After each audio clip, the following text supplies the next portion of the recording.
చందమామ కథ స్వర్ణ పాత్ర. పూర్వం ఒకప్పుడు సేరి రాజ్యంలో బోధిసత్వుడు పాత్ర సామానుల వ్యాపారస్తునిగా జన్మించాడు. అతడు పాత పాత్రలు కొనేవాడు, కొత్త పాత్రలు అమ్మేవాడు. ఈ వ్యాపారంలో బోధిసత్వుడు దురాశకు పోక న్యాయసమ్మతంగా బేరం సాగిస్తూ ఉండేవాడు. ఆ రాజ్యంలోనే ఇదే వ్యాపారం సాగించే పిసినారి వర్తకుడు ఒకడుండేవాడు. అతడు ఎప్పుడూ బోధిసత్వునితో పోటీ పడుతూ ఉండేవాడు. చాలా దురాశాపరుడు. డబ్బుకు వాని ప్రాణానికి లంకే. ధనాశ వల్ల ఎంతటి దుష్కృత్యానికైనా వెనుదీసేవాడు కాడు. పైగా బోధిసత్వుడు ఎక్కడకు వెళ్ళినా వెనక తప్పకుండా వెంబడించేవాడు. ఒకప్పుడు ఇద్దరూ కలిసి తెలవాహ నదిని దాటుకొని అందాపురం ప్రవేశించటం జరిగింది. పట్టణంలో ప్రవేశించగానే ఇద్దరి మధ్యని అనవసరమైన పోటీ లేకుండా కొన్ని వీధులు అతను, కొన్ని వీధులు ఇతను పంపకం వేసుకున్నారు. అందాపురంలో ఒక కుటుంబం ఉంటున్నది. ఆ కుటుంబం బొత్తుగా చితికిపోయింది.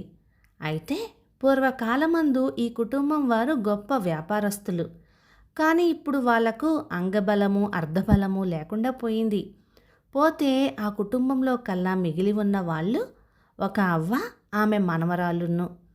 వీళ్ళిద్దరూ పాపం ఊళ్ళో ఆ పని ఈ పని చేసి పొట్టపోసుకుంటూ కాలక్షేపం చేసేవాళ్ళు. ఈ దరిద్రులు ఇంట్లో ఉండే సరుకు సప్పర అన్నీ అమ్మేసి కాలం గడుపుకుంటున్నారు. అయితే అన్నీ అమ్మేసినప్పటికీ ఒక్క వస్తువు మాత్రం వాళ్ళ దగ్గర ఇంకా మిగిలే ఉంది. అది ఆ ఇంటి యజమాని అయిన గొప్ప వర్తకుడు భోజనం చేసేటటువంటి కంచం. అది ఏనాటి నుంచో సామానులలో పడి నలిగి దుమ్ము పట్టిపోయింది. అందుచేత అది ఏమి కంచం అయి ఉంటుందో అవ్వకు తెలీదు, పిల్లకు తెలీదు. ఇలా ఉండగా రెండవ వాడైన పిసినారి వర్తకుడు, పాత్రలమ్మా పాత్రలు, పాతవి కొంటాం కొత్తవి అమ్ముతాం అని కేకలేసుకుంటూ అదే వీధిలో అవ్వ ఇంటికొచ్చాడు. కేక వినబడటంతోనే పిల్ల అవ్వ దగ్గరకు పరిగెత్తుకొని పోయి, నాకొక లోటా కొనిపెట్టవే అవ్వా, మంచినీళ్ళు తాగడానికి అని జాలిగా అడిగింది. ఏం పెట్టి కొనమంటావు తల్లి అన్నది ఆ అవ్వ విచారంతో. అప్పుడు మూలబడిన ఆ కంచం సంగతి జ్ఞాపకం చేసింది పిల్ల. అది వర్తకుడికిచ్చి ఏదన్నా లోటా ఇవ్వమంది అవ్వ. వర్తకుడు ఆ కంచం చేతపట్టి చూశాడు. బంగారపుది అయి ఉంటుందని తోచగానే సూదితో గీటి పెట్టి చూశాడు. అది ఒకటో రకం మేలిమి బంగారం అని తేలింది. ఒక్క పైసా అయినా ఇవ్వకుండా ఆ కంచం కాజేద్దామని వాడికి దుర్బుద్ధి పుట్టింది. పుట్టి, ఇదెక్కడ దొరికిందమ్మా నీకు, గుడ్డి గవ్వ కూడా చేయదు, పొద్దుటే లేచి ఎవల మొహం చూశానో ఏంటో, మంచి బేరమే అని విసుక్కుంటూ ఆ కంచం కిందకి విసిరేసి గభీమని లేచి వెళ్ళిపోయాడు. వాడు వెళ్ళిపోగానే మరొక దిక్కు నుంచి బోధిసత్వుడు వచ్చాడు ఆ వీధిలోకి. అలానే కేకలేసుకుంటూ. ఈ కేక వినగానే పిల్ల మళ్ళీ అవ్వ దగ్గరకు పరిగెత్తుకొని పోయింది. అందుకామె, ఎందుకే తల్లి ఈ తాపత్రయం నీకు, ఇప్పుడే కదా ఆ అబ్బి వచ్చి ఆ కంచం పనికిరాదని విసురుకొట్టిపోయాడు అన్నది బిడ్డను సముదాయిస్తూ. అలా కాదు మా అమ్మ, ఆ అబ్బి చాలా మంచివాడల్లే ఉన్నాడు, దయగా మాట్లాడుతున్నాడు, మన కంచం వీడు తప్పకుండా పుచ్చుకుంటాడు అని నమ్మబలికింది ఆ పిల్ల. సరే కానిమ్మని ఆ అబ్బిని ఇంట్లోకి పిలిచారు. కంచం చేతికిచ్చారు. అది చూస్తూనే నిజం గ్రహించి బోధిసత్వుడు, అమ్మా, ఈ కంచం బంగారపుది, 1000 మొహరీలు ఖరీదు చేస్తుంది, మరి పుచ్చుకుందామంటే నా దగ్గర ఇప్పుడున్న సొమ్ము చాలదు అని చెప్పాడు. అప్పుడు అవ్వ, అయ్యో నాయనా, ఇప్పుడు నువ్వు వచ్చే ముందే ఒక వర్తకుడు వచ్చి చూశాడు, గుడ్డి గవ్వ కూడా చెయ్యదని చెప్పి విసుక్కొని విసిరి కొట్టాడు. ఇది బంగారపు కంచమని అంటున్నావే, నీ మంచితనం వల్లనో మహిమ వల్లనో ఇలా మారిపోయిందేమో నాయనా, నీకెంత తోస్తే అదే ఇచ్చిపో బాబు అన్నది. అప్పుడు బోధిసత్వుని వద్ద 500 మొహరీలు మాత్రమే ఉన్నాయి. కొంత పాత్ర సామాగ్రి కూడా ఉంది.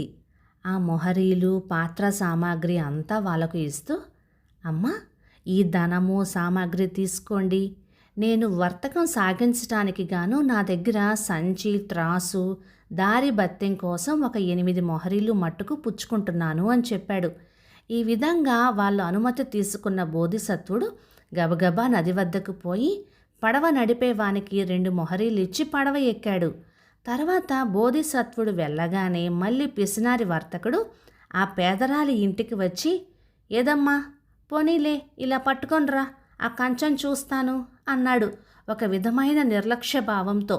వెంటనే అవ్వ ఉరకలేసుకుంటూ యువతలికి వచ్చి, నాయనా, మంచివాడివే నువ్వు, 1000 మొహరీలు చేసే బంగారు పళ్ళెం గుడ్డి గవ్వకు కూడా చేయదంటివే. మీ యజమానే కాబోలు ఇప్పుడే వచ్చి 1000 మొహరీలు ఇచ్చి కంచం పట్టుకుపోయాడు అని చెప్పింది. ఈ మాట వింటూనే పిసినారి వర్తకుడికి నడుము విరిగినట్టయింది. అబ్బా, వీడి దుంపదెగ, 10,000 చేసే బంగారు పళ్ళెం కాజేశాడే దుర్మార్గుడు, నాకెంత నష్టం చేశాడు, నా కొంప తీసేశాడు వీడు అని అనుకుని ఎంతగానో విచారించాడు. విచారించటమేమిటి, వానికి మనస్సు వికలమై వెర్రెత్తిపోయింది. తన ధనము, పాత్ర సామాగ్రి అంతా తీసి ఆ ఇంటి ముందు విసిరేసి ఒక కర్ర చేత్తో పట్టుకొని గబగబా నది ఒడ్డుకని చేరుకున్నాడు.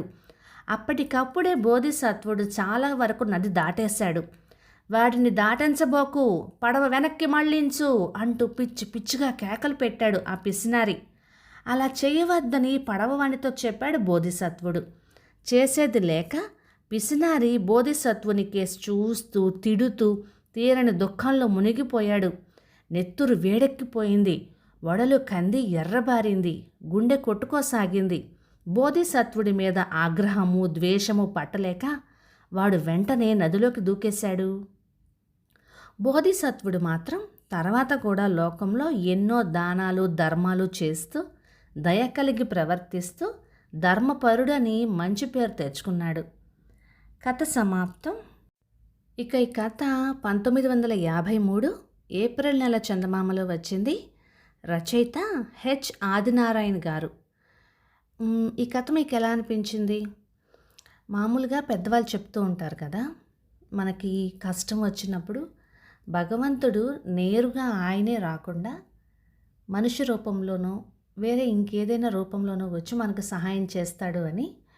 ఈ అవ్వకి, మనవరాలకి ఈ బోధిసత్వుడి రూపంలో ఆ భగవంతుడు వచ్చి సహాయం చేశాడు అని అనిపించింది. బాగుంది కథ. ఇలాంటిదే ఇంకొక కథ కూడా ఇంతకుముందు మనం చెప్పుకున్నాము మన ఛానల్లో. ఒక మా అమ్మ, చాలామంది మనవరాళ్ళు, ఒక్క మనవడు ఉంటాడు. పాపం ఆ మనవడి మీద కుటుంబ భారం అంతా ఉంటే అతను ఎంతో కష్టపడి కుటుంబాన్ని పోషిస్తూ ఉంటాడు. వాళ్ళ ఇంట్లో కూడా ఇలాగే రుద్రమదేవి కాలం నాటి ఒక బంగారు పళ్ళెం ఉంటుంది. వాళ్ళు దాన్ని ఎంతో జాగ్రత్తగా కాపాడుతూ వస్తారు. చివరికి వాళ్ళ కష్టకాలం వచ్చినప్పుడు ఆ బంగారు పళ్ళెమే వాళ్ళని ఆదుకుంటుంది. ఈ కథ కూడా అలాగే అనిపించింది. అయితే ఇలాంటివన్నీ ఎప్పుడు ఇలా కథల్లో వినడమే. నిజంగా మన చుట్టుపక్కల ఎవరికి ఇలా జరిగినట్టు ఎప్పుడు నేనైతే వినలేదు, చూడలేదు. మీకేమైనా తెలుసా ఇలాంటి చిన్న చిన్న కథలు ఏమైనా? అంటే పెద్దల నుంచి వచ్చిన వస్తువులు కానీ ఏవైనా ఇలాంటివి ఎంతో విలువైనవి, అమూల్యమైనవి వాళ్ళకి తెలియకుండా ఉండటం, తర్వాత వాటి వల్ల వాళ్ళ జీవితాలే మారిపోవటం కథల్లోనే జరుగుద్దండి, రియల్గా జరగదు అంటారా? ఏమో, ఒకవేళ ఎవరికైనా జరిగి ఉంటే కనుక కామెంట్లో చెప్పండి, తెలుసుకుంటాను నేను కూడా. ఇక ఈ కథలు మీకు నచ్చినట్లయితే లైక్ చేయండి, షేర్ చేయండి. Thank you.